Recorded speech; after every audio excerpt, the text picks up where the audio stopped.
Hello students, welcome to our chapter series that is political parties. So this is the part 3 of our video lectures. तो हम लोग अब part 3 में discuss करेंगे अपने जो हम लोगों का डिस्कशन चल रहा था about the various political parties in India, its introduction and so many related concepts like need of the political parties and meaning of the political parties. So already we have discussed these topics in the earlier lectures. तो अब हम लोग बात करेंगे इस chapter में party system की। तो देखिए पॉलिटिकल पार्टीज हम लोग बात कर रहे थे क्या होती है, उसके डिफरेंट यूनिट्स हम लोगों ने पढ़े थे और फिर उसकी क्या नीड होती है, कैसे पॉलिटिकल पार्टी जो कंट्री का सिस्टम होता है, जो गवर्नमेंट होता है उसको रन करती है और अपना पूरा मतलब जो सिस्टम में कैसे कंट्रीब्यूट करती है। और इंडिया के रिलेटेड अभी हम लोग आगे बात करते हैं इसमें और डिटेल में।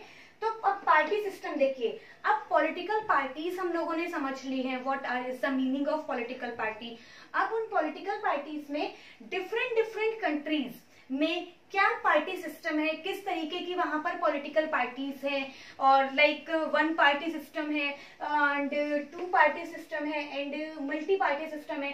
सो which kind of system prevails in different parts of the world, तो वो हम लोग आज यहाँ पर डिटेल में डिस्कस करने जा रहे हैं। So let's start our discussion. So first of all, party system में mainly there are three kinds of system in any of the country. Either it may be one party system or two party system and the multi party system. So या तो किसी country में one party, that means there must be surviving a single political party.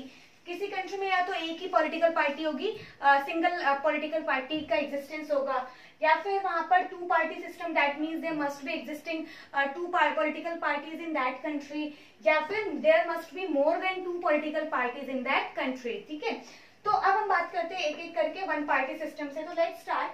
तो one party system में देखिए क्या होता है, वन पार्टी सिस्टम में किसी भी कंट्री में एक ही पॉलिटिकल पार्टी होती है। That means if any of the countries there is just one single party, political party in that country which runs the government, which controls the government, which administers the government, तो वो country का जो political system है उसको बोलते हैं, political party का जो सिस्टम है that is one party system. ठीक है, तो अगर किसी कंट्री में एक ही पॉलिटिकल पार्टी है, वही डोमिनेट करती है कंट्री को, मतलब पिछले कई सालों से वही पार्टी पावर में है और वही पावर मतलब वही पार्टी जो है उस कंट्री को आगे रन करती है, तो उस कंट्री को हम लोग बोलते हैं वन पार्टी सिस्टम के नाम से वो कंट्री जानी जाती है।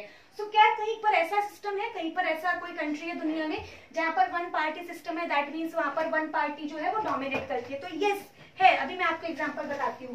जैसे सबसे फर्स्ट एग्जांपल हम लोग लेते हैं चाइना का। चाइना देखिए, यहाँ पर मैं आपको थोड़ा एक्स्ट्रा बताती हुई चलूंगी। Please listen the video very carefully because each and every word of mind is very important because I relate with the current जो फैक्ट्स हैं। तो देखिए चाइना हम लोग का पता है it is our eastern neighbouring country है। तो चाइना का पूरा नाम क्या है, हम चाइना जानते हैं लेकिन चाइना का पूरा नाम कुछ और है। चाइना का फुल जो ऑफिशियल नेम है that is people's republic of China, people's republic of China, क्योंकि एक और चाइना है जिसका नाम है republic of China, republic of China. तो रिपब्लिक ऑफ चाइना और people's republic of China. So अब अगर आपको नहीं पता तो you will get definitely confuse. So republic of China जो कंट्री है दैट इज द ताइवान, क्योंकि चाइना ताइवान में भी उसने ऑक्यूपाई कर रखा है जिसकी कैपिटल ताइपे ही है, तो इसको चाइना बोलता है this is the Republic of China. तो ताइवान रिपब्लिक ऑफ चाइना है, और जो असली चाइना है जो हम लोग पढ़ते हैं जिसने तिब्बत पे भी कंट्रोल किया हुआ है, इन्वेड किया हुआ है, उसका फुल नेम है people's republic of China. So people's republic of जो चाइना है, यहाँ पर एक ही सिंगल जो पॉलिटिकल पार्टी है, एक ही मतलब पॉलिटिकल पार्टी है जो पूरे कंट्री को डोमिनेट करती है, और उस पार्टी का नाम है CPI, CPI, communist Party of India. Sorry I am so sorry, communist Party of China, CPC, communist Party of China. ये चाइना की डोमिनेटिंग पार्टी है और यहाँ पर स्टार्टिंग से कम्युनिस्ट जो लीडर्स हैं वो पावर में रहे हैं। तो हम लोग एक दो के नाम पढ़ लेते हैं क्योंकि देखिए इंपॉर्टेंट है, इसलिए मैं आपको बता रही हूँ। तो कौन से वो लीडर्स हैं जो मतलब बहुत इंपॉर्टेंट रहे हैं चाइना की हिस्ट्री में। तो चाइना के जो मतलब जिन्होंने चाइना को लिबरेट करवाया है, आई मीन चाइना का बहुत इंपॉर्टेंट रोल जिन्होंने प्ले किया है, जो फ्रीडम फाइटर्स के नाम से वहां पर जाने जाते हैं, that is the Mao Zedong. Mao Zedong, Mao का नाम आप लोगों ने जरूर सुना होगा, माओवादी, माओइस्ट इंडिया में भी है। तो जो लोग माओ की फिलोसफी को फॉलो करते हैं, they people are known as the Maoist और माओवादी। देन उसके अलावा चाइना में एक और बहुत फेमस लीडर हुए थे 1976 में, after the death of the Mao Zedong. तो उनका नाम जो है, मतलब जैसे इंडिया में जो लिबरेशन हुआ था, आई मीन जो इंडिया में इकोनॉमिक रिफॉर्म्स हुए थे, न्यू इकोनॉमिक पॉलिसी आई थी 1991 में, जो हम लोग ऑलरेडी ग्लोबलाइजेशन वाले चैप्टर में पढ़ चुके हैं। तो इंडिया में जो ग्लोबलाइजेशन लाने का क्रेडिट है, जो फादर ऑफ ग्लोबलाइज्ड इंडिया कहा जाते हैं, उनका नाम है doctor Manmohan Singh. But likewise China में भी ऐसे ही पर्सन है जो जिन्होंने चाइना की इकोनॉमी को ओपन किया, उसके दरवाजे दुनिया के लिए ओपन किए थे 1976 एंड 77 में। तो उन पर्सन का जो नाम है that is Deng Xiaoping, Deng Xiaoping. So the name is important, तो इसलिए याद रखिएगा कि ये फादर है किसके, जो चाइना में जो मतलब एलपीजी कॉन्सेप्ट आया था, आप ऐसे याद रखिएगा, liberalisation, privatisation, globalisation in China. तो ये, और आज की डेट में सिंस 2012 से जो चाइना में कम्युनिस्ट पार्टी के जो लीडर हैं, उनका क्या नाम है, जो चाइना में मतलब पिछले कई सालों से और आने वाले 2024 तक वही पावर में रहेंगे। तो the most important leader in modern China is Xi Jinping, Xi Jinping, the current president of people's republic of China. बहुत पावरफुल पर्सनालिटी है अपने आप में। पूरा चाइना मतलब एकदम ऐसे कंट्रोल किया हुआ है, और पूरे चाइना की जो पॉलिसीज है, जो भी डिसीजंस है regarding from the bottom level to the top level, सारे डिसीजंस जो है यही पर्सन के हाथ में, और बहुत अच्छे से इन्होंने कंट्रोल किया हुआ है। आप देख सकते हैं चाइना को the second largest economy of the world, the first largest foreign exchange reserve, जिसकी export, the world's largest exporting country China. ठीक है, तो ये सब इनकी ही देन है। तो ये तीन बहुत इंपॉर्टेंट पर्सन है इन द चाइनीज हिस्ट्री। तो ठीक है, वन पार्टी सिस्टम है तो चाइना हो गया। उसके अलावा और जो दूसरा कंट्री है दैट इज रशिया, सॉरी नहीं, रशिया नहीं है, वहां पर एक है नॉर्थ कोरिया, जहाँ के जो बहुत फेमस लीडर हैं, आप लोगों को पता होना चाहिए क्योंकि बहुत न्यूज में अक्सर वो रहते हैं यूएसए के साथ कॉन्फ्लिक्ट की वजह से। ठीक है, प्रॉक्सी नहीं बोलेंगे, कॉन्फ्लिक्ट की वजह से, किम जोंग उन, है ना। तो यहाँ पर भी वन पार्टी सिस्टम है। तो इस तरीके के कुछ और भी देश है दुनिया में, बहुत फ्यू, जहाँ पर वन पार्टी सिस्टम प्रिवेल करता है। देन आते हैं टू पार्टी सिस्टम। तो देखिए अब टू पार्टी सिस्टम में क्या होता है, यहाँ पर मेनली टू पार्टीज होती है, यानी कि there are mainly two political parties. देखिए टू पॉलिटिकल पार्टीज का मतलब ये नहीं है कि और पॉलिटिकल पार्टी नहीं है, और पॉलिटिकल पार्टीज होती हैं लेकिन वो उतनी इंपॉर्टेंट नहीं होती है, मतलब वो पावर में नहीं आ पाते हैं। तो इसलिए ये जो दो पार्टीज होती है यही मेनली लीड करती है कंट्री को। ठीक है, तो अब ये टू पॉलिटिकल पार्टी वाला सिस्टम कहाँ पर रन किया जाता है, क्या किसी कंट्री में ऐसा सिस्टम है? तो यस, किसी कंट्रीज में ऐसा सिस्टम है, और वो कंट्री है आपकी यूएसए एंड यूके। ठीक है, तो यूएसए और यूके यहाँ पर दो दो पॉलिटिकल पार्टीज हैं। तो यूके में जो यूएसए की पॉलिटिकल पार्टीज हैं उसका नाम है, एक का नाम है Republican party, and other party is the democratic party. तो ये याद रखिएगा, ये आप लोग साथ साथ लिखते चलिएगा, नोट करते चलिएगा, इट्स वेरी इंपॉर्टेंट। यूएसए की जो दो पॉलिटिकल पार्टीज है, रिपब्लिकन एंड डेमोक्रेटिक। सो अभी जो यूएसए के प्रेसिडेंट हैं that person is the 45th president, 45th है, 45th मुझे याद आ रहे हैं, जो अभी करंट प्रेसिडेंट ऑफ यूएसए है Mister Donald Trump. So he belongs to that party, Republican Party. तो वो रिपब्लिकन पार्टी से है जो मिस्टर ट्रम्प है। ठीक है, और जो डेमोक्रेटिक पार्टी के हैं वो थे मिस्टर ओबामा, जो Barack Hussein Obama last president थे यूएसए के, जो 8 साल तक लगातार 2 कंसेक्यूटिव टर्म्स उनके पास थी। तो बहुत अच्छे प्रेसिडेंट थे यूएसए के। तो रिपब्लिकन और डेमोक्रेटिक ये दो पार्टी है यूएसए की। इसके अलावा यूके में भी दो पॉलिटिकल पार्टी हैं, the one is the labour party and other is the conservative party. Okay, labour and conservative party. Okay, so labour party के ही प्राइम मिनिस्टर थे 1945 में, जिन्होंने इंडिया को लिबरेट करने का डिसीजन लिया था, और उनका नाम था क्लेमेंट एटली। तो क्लेमेंट एटली जो थे यही वो प्रेसिडेंट, प्राइम मिनिस्टर थे जिन्होंने बोला था कि हम 30 जून 1948 तक इंडिया को इंडिपेंडेंट कर देंगे, पावर ट्रांसफर कर देंगे। तो लेबर पार्टी 1940, तो मैंने आपको थोड़ा ऐसे ही बता दिया। और कंजर्वेटिव, अभी जो वहां पर प्रेसिडेंट प्राइम मिनिस्टर है ब्रिटेन में, that is mister Boris Johnson. Mister Boris Johnson. और बोरिस जॉनसन जो है वो कंजर्वेटिव पार्टी के हैं, बोरिस जॉनसन। देखिए कुछ फेमस कंट्रीज हैं तो न्यूज में रहते हैं तो हम लोगों को थोड़ा बहुत पता होना चाहिए। और लेबर पार्टी की थी लास्ट में, जो अभी इनसे पहले थी, sorry Theresa May, Theresa May. इन्होंने रिजाइन दिया था, वो ब्रेक्जिट का इशू जो चल रहा था उस वजह से, तो थेरेसा मे थी। स्पेलिंग मे वाले दिया, एम ई या ए होगा, चेक कर लीजिएगा, एम ए वाई लिख दिया मैंने, नो इशू इज देयर। सो ये दो पार्टी मतलब टू पॉलिटिकल पार्टी सिस्टम है। तो यहाँ पर भी और भी पार्टीज होती है बट वो कभी मतलब बहुत ज्यादा मतलब अलायंस में आती है, साथ में सपोर्ट कर देती है, बट वो फुल्ली इंडिविजुअल बेसिस पे वो इलेक्ट नहीं हो पाती है, ठीक है। तो नेक्स्ट हम लोग बात करते हैं मल्टी पार्टी सिस्टम का। तो मल्टी पार्टी सिस्टम की हम लोग बात करते हैं। तो मल्टी पार्टी सिस्टम का मतलब क्या होता है, वो पार्टी सिस्टम या वो कंट्री जहां पर there is the existence of more than two political party, जहां पर दो पॉलिटिकल पार्टी से ज्यादा पॉलिटिकल पार्टीज मिलती है, यानी कि दो से भी ज्यादा पॉलिटिकल पार्टीज का एग्जिस्टेंस होता है, मिलती है, उस कंट्री को बोलते हैं मल्टी पार्टी सिस्टम। यानी कि वहां पर कौन सा सिस्टम है, मल्टी पार्टी सिस्टम है। तो मल्टी पार्टी सिस्टम के लिए हम लोग अब बात करते हैं। सो क्या ऐसा दुनिया का कोई और कंट्री है जहां पर मल्टी पार्टी सिस्टम एग्जिस्ट करता है? तो यस, वहां पर ये हम लोग, ये तो बहुत ही फेमस कंट्री है, इसका नाम तो आप ही लोग मुझे सजेस्ट कर सकते हैं।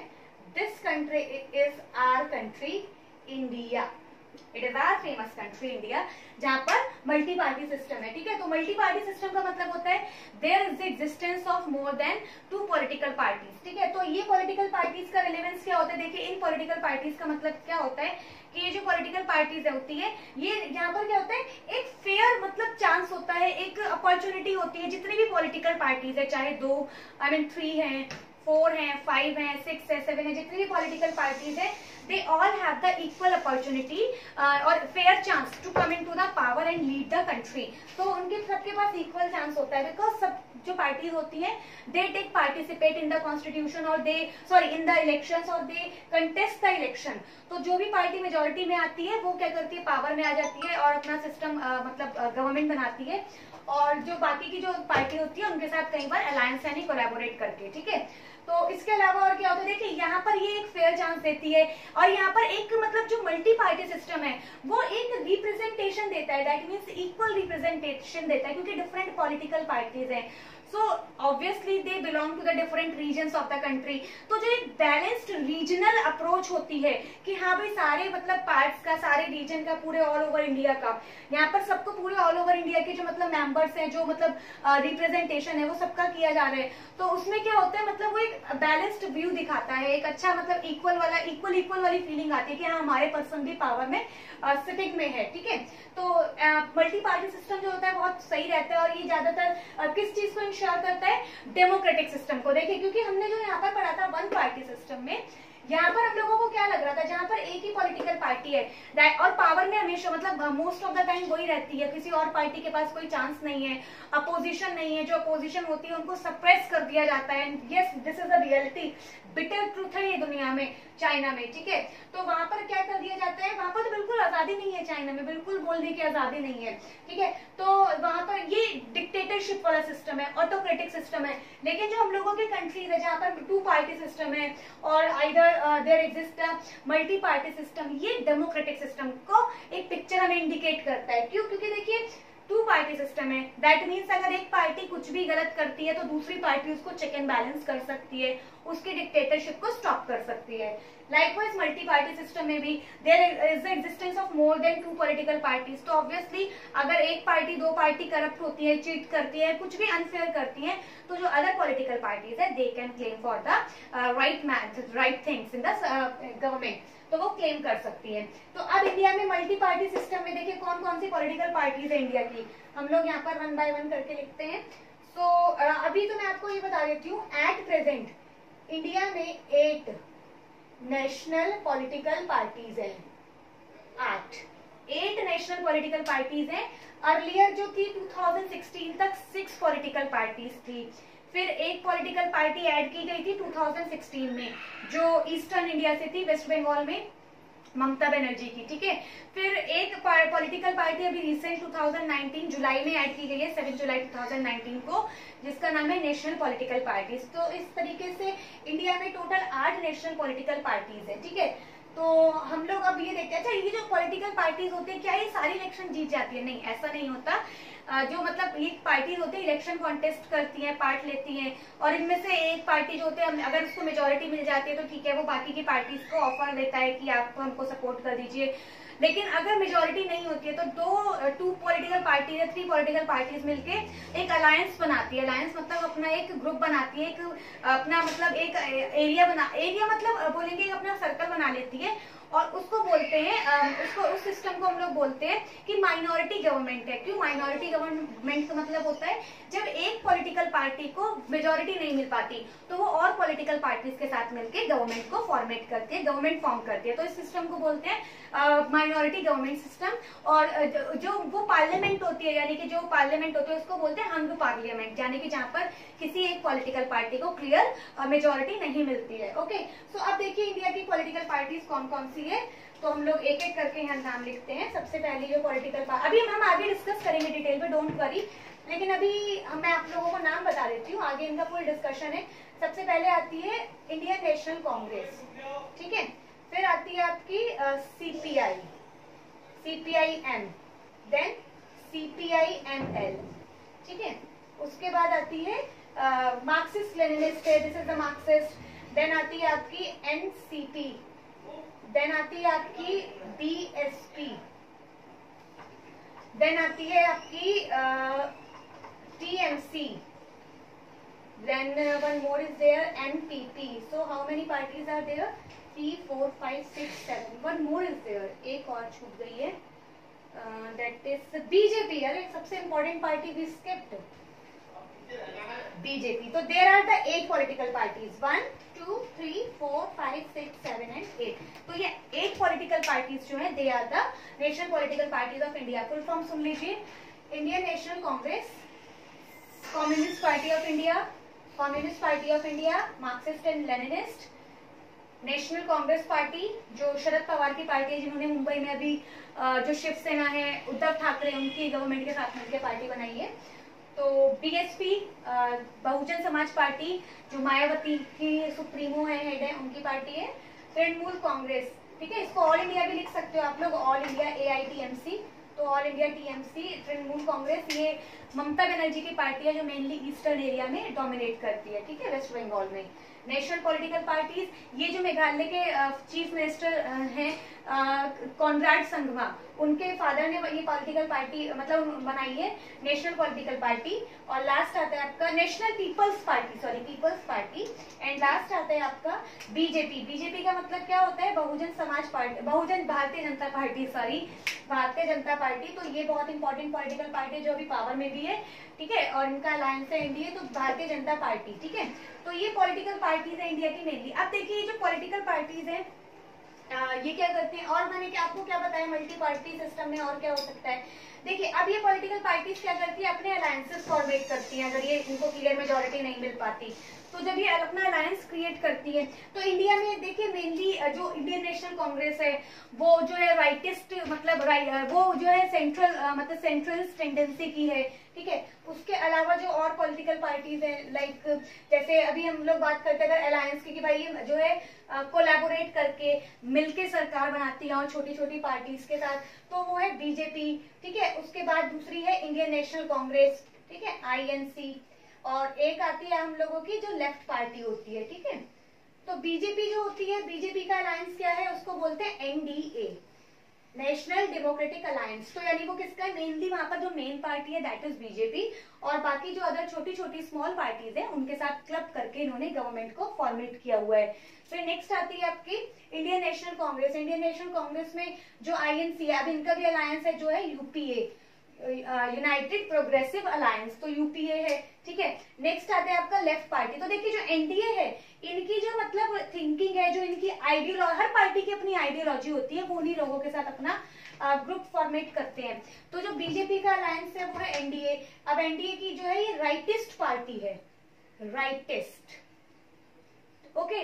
देन जो यूपीए है, यूपीए जो पार्टी है, यूपीए जो है ये सेंट्रलिस्ट टेंडेंसी की है, इनकी आइडियोलॉजी जो है वो सेंट्रलिस्ट है। देन जो लेफ्ट वाली पार्टी है, लेफ्ट वालों क्या होते हैं, ये प्रो पुअर होते हैं, ठीक है, प्रो पुअर।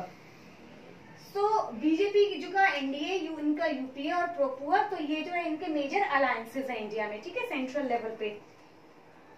फिर अब हम लोग नेक्स्ट बात करते हैं। नेक्स्ट हम लोगों का जो इसमें टॉपिक आता है वो आता है national political parties. National political parties देखिए बहुत डिटेल का टॉपिक है ये, और बहुत इंटरेस्टिंग भी है, क्योंकि ओवरऑल हमको इसमें अपने कंट्री का जो पॉलिटिकल सिस्टम है उसको डीप में जानने का एक चांस मिल रहा है, ठीक है, तो इसलिए इसको बहुत अच्छे से आप लोग इंटरेस्ट के साथ समझिएगा। सो नेशनल पॉलिटिकल पार्टीज, तो नेशनल पॉलिटिकल पार्टीज, चलिए हम लोग यहीं पर स्टार्ट कर देते हैं। सो नेशनल पॉलिटिकल पार्टीज,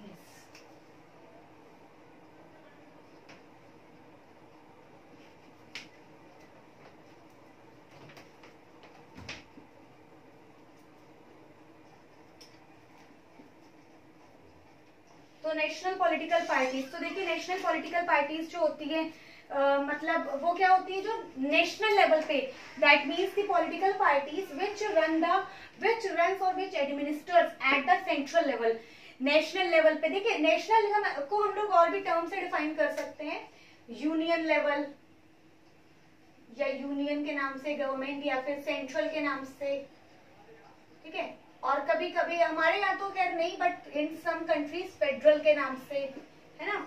तो union government, central government, federal मैंने बता दिया आपको, यूज मत करिएगा क्योंकि इंडिया कंप्लीटली फेडरल नहीं है, क्वाज़ी फेडरल है इंडिया में। तो नेशनल पॉलिटिकल पार्टीज, तो देखिए इसको यूनियन और सेंट्रल भी बोलते हैं। तो इंडिया में मैंने अभी आपको बताया था there are total 8 political parties है ना, 8 पॉलिटिकल पार्टीज है इंडिया में। तो वो सारी पॉलिटिकल पार्टीज क्या है, सेंट्रल लेवल पे गवर्नमेंट को फॉर्मेट करती है, गवर्नमेंट को का स्ट्रक्चर डिसाइड करती है, ठीक है। तो अब सेंट्रल लेवल पे यहाँ पर हमने 8 नेशनल पॉलिटिकल पार्टीज जस्ट अभी हम लोगों ने इसको स्टडी किया है। तो वो नेशनल पॉलिटिकल पार्टीज क्या करती है, सेंट्रल में गवर्नमेंट को फॉर्मेट करती हैं। कैसे फॉर्मेट करती हैं, by participating, by contesting the elections, वो इलेक्शंस लड़ती हैं और उसके बाद इलेक्शंस का जो भी रिजल्ट होता है उसको एक्सेप्ट करती है, ठीक है। अब देखिए आप एक बहुत इंटरेस्टिंग चीज समझिए, अभी हमने पढ़ा था वन पार्टी सिस्टम के बारे में, जहां पर जो कुछ वर्ल्ड के 2-3 कंट्रीज थे, then we studied the 2 party system, और अभी हम पढ़ रहे हैं मल्टी पार्टी सिस्टम। तो देखिए दुनिया के कुछ ऐसे कंट्रीज हैं जहां पर जो रूलिंग पार्टी है, जो अभी करंट में मतलब रूल कर रही है पिछले कई टाइम से, तो वो क्या कर रही है वहां पर, मतलब पिछले कई टाइम से है, तो वो पावर को क्विट नहीं करना चाहती है, पावर को छोड़ना नहीं चाहती है, पावर को उसने कस के पकड़ा हुआ है, ठीक है। तो ऐसे है जैसे अभी जिम्बाब्वे के जो प्राइम प्रेसिडेंट की डेथ हुई थी, मिस्टर रॉबर्ट मुगाबे, ठीक है, तो वो काफी सालों बाद मतलब उनकी डेथ के बाद उन्होंने छोड़ा, अदरवाइज वो बहुत टाइम से पावर में थे। ऐसे दुनिया के और भी कंट्रीज हैं, मेनली जो वेस्ट एशियन कंट्रीज है, इस्लामिक कंट्रीज है, तो यहाँ पर क्या होता है कि मतलब ये लोग पावर को स्किप नहीं करते, छोड़ना पसंद नहीं करते हैं, ठीक है। लेकिन जो मल्टी पार्टी सिस्टम है, यहाँ पर मतलब इसकी एक बहुत एक ब्यूटी है कि मतलब हमारा जैसे इतना बड़ा जो वास्ट कंट्री है, डेमोक्रेटिक कंट्री है, तो यहाँ पर इतनी सारी पार्टी होने के बाद भी after every general election, every general election के बाद जो पार्टीज होती है वो चुपचाप, जो लूजिंग पार्टी होती है चुपचाप अपनी कुर्सी छोड़ के जो अपकमिंग जो न्यू विनिंग पार्टी होती है उसका वेलकम करती है, ठीक है। तो ये बहुत अच्छी चीज है हमारी जैसे कंट्री में, इंडिया जैसे कंट्री में, कि मतलब कैसे जो लूजिंग पार्टी है वो अपकमिंग जो विनिंग पार्टी है उसको विन करती है, ठीक है। तो नेशनल पॉलिटिकल पार्टीज इंडिया में मतलब टोटल जो है ये क्या करती है, सेंट्रल लेवल पे गवर्नमेंट जो होगी उसकी पिक्चर क्या होगी, उनकी जैसे अगर मान लीजिए कोई राइटिस्ट पार्टी आ जाती है, कोई लेफ्टिस्ट पार्टी आ जाती है, कोई न्यूट्रल पार्टी आ जाती है, तो उनकी पॉलिसीज क्या होंगी, उनकी आइडियोलॉजी क्या होगी, उसको प्रेजेंट करती है। और अल्टीमेटली वो जो गवर्नमेंट सिस्टम है वो सेंटर में जो भी गवर्नमेंट आई है वो बाकी के जो स्टेट्स हैं जिनमें मतलब मे बी वहां पर अदर पार्टीज हो सकती हैं या सेम पॉलिटिकल पार्टी हो सकती है जो सेंटर में, उनके साथ अपने रिलेशंस को कैसे मेंटेन करके चलती है, कैसे उनको सपोर्ट करती है उनके डिजास्टर के टाइम पे, उनके जो प्रॉब्लमेटिक टाइम है, ठीक है। उसके अलावा कंट्री की पिक्चर क्या होगी in front of the rest of the world, क्योंकि देखिए जो भी नेशनल पॉलिटिकल पार्टीज होती है उनकी इमेज, उनकी जो आइडियोलॉजी होती है वो वर्ल्ड पॉलिटिक्स में बहुत इंपॉर्टेंट रोल प्ले करती है। जैसे अभी हम लोग अगर बात करते हैं इंडिया में इस टाइम देखिए एनडीए की गवर्नमेंट है ना, एनडीए। अब एनडीए जो मैंने आपको बताई राइटिस्ट है। राइटिस्ट मतलब ये पर्टिकुलर मतलब जो ये नेशन को फर्स्ट लेके चलते हैं, नेशनलिज्म, यानी नेशन से ऊपर कुछ नहीं है, ठीक है। लाइकवाइज यूएसए में अभी कौन सी है, रिपब्लिकन पार्टी है। जो रिपब्लिकन की आइडियोलॉजी है वो भी राइटिस्ट है, तो ये भी राइटिस्ट है, मतलब ये भी अपने यूएसए को लेके चलते हैं। इनफैक्ट ये तो जब डोनाल्ड ट्रंप पावर में आए थे तो उन्होंने तो स्लोगन दिया था अमेरिका फर्स्ट का, अमेरिका फर्स्ट, यानी कि हम लोगों को अमेरिका को फर्स्ट लेके चलना है, सबसे आगे अमेरिका रहेगा। तो अब देखिए अब यहाँ पर हमारे इंडिया में भी क्या है, राइटिस्ट पार्टी है, और जो हम लोगों का जो रिपब्लिक यहाँ पर है वो भी जो यूएसए में है वो भी राइटिस्ट पार्टी है। तो ऑब्वियसली अब इन दोनों चीजों का, इन दोनों सिमिलैरिटीज का एक बहुत बड़ा इम्पैक्ट होगा in front of the world, और इन दोनों कंट्रीज के जो इंटरनेशनल रिलेशंस होंगे। ओके, सो उसके अलावा अब जो पार्टी के जो लीडर्स हैं, चाहे वो नेशनल पार्टी के लीडर्स हैं, उनका क्या इमेज रहेगा, किस तरीके से जो अदर लीडर्स हैं दुनिया के वो उनको परसीव करेंगे, अपने रिलेशंस इंटरनेशनल लेवल पे मेंटेन करेंगे। Okay, so I think this is enough about this particular topic, the party system and the national political parties. So इसके बाद के जो फर्दर स्लाइड्स हैं वो फर्दर जो इसके पार्ट्स हैं वो हम लोग अभी नेक्स्ट डिस्कस करेंगे नेक्स्ट वीडियो लेक्चर में। सो जो भी आप लोगों के डाउट्स है regarding this particular lecture, you can ask me in the comment section. So see you in the next lecture, till then.